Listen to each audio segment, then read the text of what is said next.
Hello बच्चों, चलिए प्रश्न पढ़ते हैं। निम्नलिखित में से किस लवण के लिए वांट ऑफ कारक का मान K3FeCN6 के वांट ऑफ कारक के मान के बराबर होगा? हमें यहाँ प्रश्न के चार विकल्प दिए हुए। पहला विकल्प है Al2SO4 3 का होल थ्राइस NaCl। यहाँ पर हमें तीसरा विकल्प दिया है Na2SO4 और यहाँ पर हमें चौथा विकल्प दिया हुआ है AlNO3 का होल थ्राइस। अब हम यहाँ पर प्रश्न की मुख्य अवधारणा देख लेते हैं। तो यहाँ पर हमारे प्रश्न की मुख्य अवधारणा होती है, किसी भी यौगिक में, किसी भी यौगिक या कंपाउंड में आयनों की जो संख्या होती है, किसी भी यौगिक या कंपाउंड जो आयनों की संख्या को देता है, वो हमारा वांट ऑफ कारक के मान के बराबर होता है। वांट ऑफ कारक के मान के बराबर होता है। तो यहाँ पर हमें प्रश्न में जो यौगिक दिया हुआ है वो है K3 potassium 3, Fe iron, Cn cyanide. Cyanide के हमें यहाँ पर 6 अणु दिए हुए।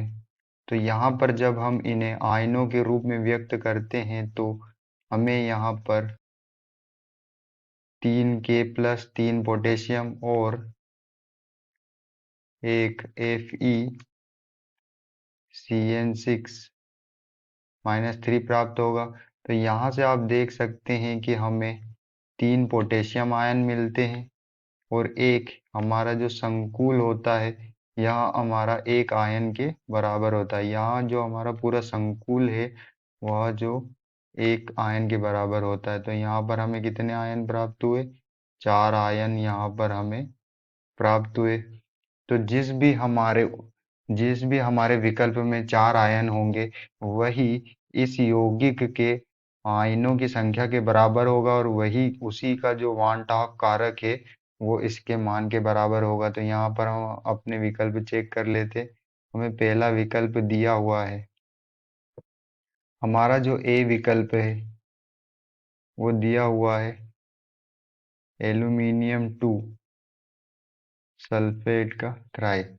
तो यहाँ पर जब हम इसे आयनों के रूप में व्यक्त करते हैं तो हमें यहाँ पर 2L+3 और 3SO4 माइनस का 2। तो यहाँ पर आप देख सकते हैं कि हमें हमारे पास 2 तो एल्यूमिनियम के आयन से और 3 जो है हमारे पास सल्फेट्स के आयन है। तो यहाँ पर हमें कितने आयन प्राप्त होते हैं?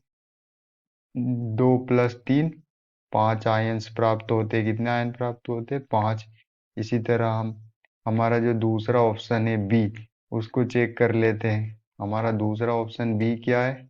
हमारा दूसरा ऑप्शन बी है NaCl। तो NaCl जो आयनों में विभक्त होता है वो Na+ और Cl। तो यहाँ पर हमारा एक Na है और एक Cl है। Cl माइनस में टूटता है। तो यहाँ पर हमारे आयनों की संख्या क्या हो जाएगी?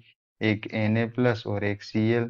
तो 1, 1+1 2। यहाँ पर हमारे आयनों की संख्या क्या प्राप्त हुई? हमें 2। इसी तरह हमारा तीसरा ऑप्शन क्या है? Na2SO4। तो जब हम सी ऑप्शन को चेक करते हैं जो है Na2SO4, तो Na2 यहाँ पर 2Na+ और एक SO4 1SO4-2। तो यहाँ से हम देखेंगे कि हमारे पास जो 2 है वो सोडियम प्लस है Na+, और एक जो है हमारा सल्फेट आयन है SO4-2। तो यहाँ से 2+1 कितने आयन होते हैं? 3 आयन। तो हमें यहाँ पर जो हमारा तीसरा विकल्प है उससे 3 आयन प्राप्त होते हैं। और हम अपने चौथे आखिरी ऑप्शन को चेक कर लेते हैं जो है एल्यूमिनियम NO3 का whole thrice, D aluminium NO3 का होल थ्राइस। तो जब हम इसको तोड़ते हैं तो यहाँ पर एक एल्यूमिनियम है जिसपे 3 प्लस चार्ज है, और यहाँ पर हमारे 3 जो है वो NO3 है जिन पे -1 चार्ज है। तो यहाँ पर हम देखेंगे कि हमारे पास जो एल्यूमिनियम वो एक आयन है, और जो NO3 नाइट्रेट है वो उसके कितने आयन है, 3 आयन है। तो 1 + 3 हमारे पास कितने आयन होंगे, यहाँ पर 4 आयन प्राप्त होते हैं।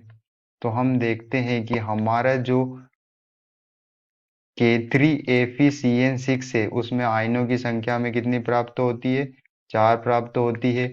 और हमारा जो AlNO3 का होल थ्राइस है उसमें भी आयनों की संख्या कितनी प्राप्त होती है, 4 प्राप्त होती है। और जो आयनों की संख्या होती है वही वांट हाफ कारक के मान के बराबर होती है। तो यहाँ हमारा ऑप्शन चेक कर लेते हैं, हमारे ऑप्शन जो डी है यही हमारा आंसर होगा। एल्यूमिनियम और नाइट्राइट NO3 का होल थ्राइस। आशा करते हैं आपको समझ में आया होगा। धन्यवाद।